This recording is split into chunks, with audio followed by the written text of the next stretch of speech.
tell you, Watson, it's not going to be good, and he won't be ready this week. Juju won't be ready this week. So, two different things there. As far as the game goes, I liked what I saw as far as just the team effort. All three phases contributed. We've got some things we can obviously work on both sides of the ball, special teams wise, likewise. But there were some real positives that we can take out of the game. We rushed, obviously for a lot of yards offensively, defensively. I guess a strong offense. We were able to hold them in their rush yards and hold them relatively, and likewise in the pass game with the 3 turnovers. That was big. And then special teams wise, McCool had again a nice return there. Our Ariza was really punting the ball well, field position wise. I thought was a positive. I thought defensively, Chris Jones just, as he's done every game, has just been really a dominant force. And people know that. I mean, the Raiders will know it too. They played against him before. So, but this guy is playing at that MVP level, defensive MVP level. So he takes a lot of pride in being the best, and right now he's doing that. He's showing that. So offensively, again, there were some good individual things that took place. With Kareem and the other running backs, I thought really ran hard. Pat had some big time runs for us. Pass game, we got to get a couple things, worked out. But we'll get that taken care of. Kelce had another productive game, as did Noah. And that combination was good for us yesterday as we went through the game. So again, all in all, and both lines, I thought on both sides of the ball did a nice job, and that is really where everything starts, and your production starts on both sides. It makes the secondary and linebackers look well on the defensive side. It makes the receivers, tight ends, and running backs look good on the offensive side. So with that, time's yours. We'll kick things off with Nate Taylor. Go ahead, Nate. Hello, Andy. I have 2 questions for you. The first is, you guys have used Travis in a number of ways this year, but I just wonder, obviously given his age, just what impresses you most about his ability as a blocker for other guys in the offense? Yeah, he's so willing to do that. He just wants to win is what he wants to do, and make sure that we're doing well offensively. He's not selfish that way. He just wants to be in there, right? He wants to be in and playing, and as a result, if you take out the offensive lineman out of the picture, he's always one of the top play per game guy, and that's him. And he prepares that way during the week. He busts his tail during the week. So, and part of that's the run game, and he makes sure that he stays on top of that. And then secondly, considering Juju's injury, how much has there been a discussion about elevating one of the guys on the practice squad, whether that's Nico Remigio, Justin Ross, just where have they progressed from the last time we saw them, obviously during the preseason? Yeah, really all those guys on the practice squad, we've got a lot of trust in. So, and feel good about. And we've talked about it a little bit. I'm going to get with Veach here after we're done, and we'll go through everything. So, but I just came out of an offensive meeting and had a chance to talk to those guys and see what their thoughts were. We'll see. I haven't had a chance to really get with Veach on it. We'll go next to Matt Derrick. Matt? Hey, Coach. 2 questions for you. One, you mentioned Chris is playing at a NFL Defensive Player of the Year kind of level. How important would it be, and what would it mean to you, Chris, the organization, for him to get that award? And how much do is there you have to kind of campaign for the Chris in a position like that, since there's so many things that he does that doesn't show up in a box score? Yeah, Matt. I mean, everybody goes off of sacks. I mean, that's, you kind of know that they look at sacks first, but what he does in the run game and the pass game, to me, is what constitutes somebody for that spot. And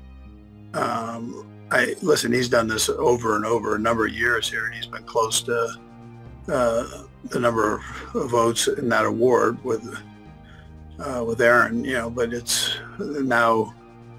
The thing that's amazing is here he is at this age and being paid what he's being paid, and the Joker just comes out and goes 100 miles an hour every play that he's in, pass and run, and he's dominant at that. And he's everybody's target. He'll be the Raiders' target this week from an offensive standpoint. But he works through that, and Joe Cullen helps him with that. Spags helps him with that.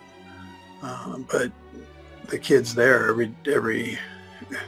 day, and then every week, and so I get to see that. And then with some of the rookies, we saw a little bit more from Jaden Hicks, and obviously Chris Rowland-Wallace had to play a bigger role yesterday. How much of the management of some of this rookie class and these younger guys has been with the understanding and expectation that you're going to play a 2021 game season and wanting to make sure they don't hit that rookie wall? Yeah, there is a rookie wall that the guys can hit at times. We try to manage that the best we can. We've had pretty good success with it with the young guys, where we can kind of get them through that phase. But the guys they're working hard. They're contributing in the games, and then. We'll just, as the college season goes on, you start getting around that bowl time and guys, that's when they go, oh, geez, we still have 7 games left or 6 games left. And, that's kind of where you gotta look at, but we try to do a good job working them through all that. We'll go next to Nick Jacobs. Nick. And Kelce, I'll have a follow-up if I can, please. Andy, for you, throughout this year and through a lot of these big moments, it seems like the team can just find a way in the fourth quarter to lock in and close things out. Where do you feel like that's kind of happened for you guys over time? Yeah, Nick, I think it starts with your locker room, your coaches, and just how do the guys like each other, like playing together? And then that whole trust thing that they develop with each other, I think, is important. Everything's not going to be roses when you're playing. You're going to have ups and downs in games. Very few teams go and win every game during a season. So you literally take it game by game and make sure you're taking care of business this week. And but I think the locker room has a big part of that. The coach's attitude with everything has a big part of that. And then lastly, for you guys all getting together Friday night to be able to go watch high school football and everything, for you kind of on the sidelines, is there times where you're kind of looking at something as a play caller and seeing some of that? And what did it mean to you to see Tate be able to throw that game-winning throw there in the final 10 seconds? Yeah, how about him, man? Gee, man, both those guys, gee, playing opposite each other. That was something. And they're both great kids. So, but Tate's a gamer, and he's been that since he was a little shooter, and now KU's going to get a good player, from all this, and it was great. That was a big game for both teams. And they love playing against each other. So it was great to have all the support out there. And it was hard for all of us to, you can't root for one side. You've got to go right down the middle because these kids have been at our training camp. We all love them. So they've worked our training camps, and you get to know them, and they're fighting their tails off to beat up on each other a little bit. We have 3 more quick ones for you. We'll go first to Pete Sweeney. Coach, the snap numbers indicate that Najee Johnson will end up being the choice, at least first, to potentially replace Jalen. What have you and Steve seen from him in A, getting back, and B, what he's been able to do since he's been back that gives you confidence that you'll be okay there? Yeah, Pete, every week he's gotten better and stronger. And so that's the main thing. He's a good player. It's that he has the confidence in his leg and the leg's strong, and that just happens by playing. So every week it's been a positive going forward, and he's ready for the spot. And Two's also been in there. He's done it, and so he knows what it takes. And 2 different body types, and we'll need both of them. And they both need to step up. Watson was having a heck of a year, so now it's these guys have an opportunity here to step in and do the same. We'll go next to Seren Petro. Seren? And I'll have a follow-up too, if I could. Coach, you've obviously been dealing with a lot of injuries here, but not just injuries that going into the game. You've been hit a couple of times with wide receivers going down, wide receivers that would seem to have played, Rashee Rice and then Juju this past week, that were going to be a big part of the game plan. How do you weigh that? Is that something over the years you've learned? That's why there's apologies. That was my phone. Sorry. Is that something over the years you've realized that, it just is something that, you have to be prepared for, that someone might go down? Yeah, Seren, the coaches, I think, do a good job with rotating guys in during practice, making sure that everybody knows everybody's spot, and that you can function. And so yesterday was smooth. Connor's got a big part of that on his plate, because he does all the substitutions, and trying to get everybody in on time and moving around is not an easy task, and when people go down. So, but he did a good job the last couple of weeks with that, just making sure things ran smooth. The calls were easy, personnel wise, getting them in, and I give him most of the credit there. And then for a follow-up, just, I know you ended up getting an interception, getting the ball right back, but just, what goes into the conversation? I know Dave's in charge of the special teams, but when you decide to do a fake punt, how much of that is, something you figured out during the week, and how much of that is something that maybe you guys are spotting something in game when you decide to make that call? Yeah, that one we thought we had something there, and David practiced it this week, and I was aware of it, and he made me aware of it during the game, and so I was aware that it was going to take place with a certain look, and they gave us a look, and we got to do a little better job executing it, but trying to stay aggressive, especially against that crew there. They're a good football team. So we'll close things out with Todd Lebo. Todd? Yeah, Coach, maybe a follow-up on the culture you guys have built. Mentioned Travis willing to block, and Chris going 100 miles an hour on everything. Patrick seems to be driven by wins more than anything. I guess just how unique is it to have your best players seemingly be unselfish, and kind of what that means to the culture of your team as you get through a long season? Yeah, Todd, you're around these guys, so you know this, but that's the way they operate. I think that's positive. That's a positive culture to have. And then the end result helps too, that you are winning, and that helps. So, and how you kind of handle the highs and lows are the important thing. That'll carry you through the whole season.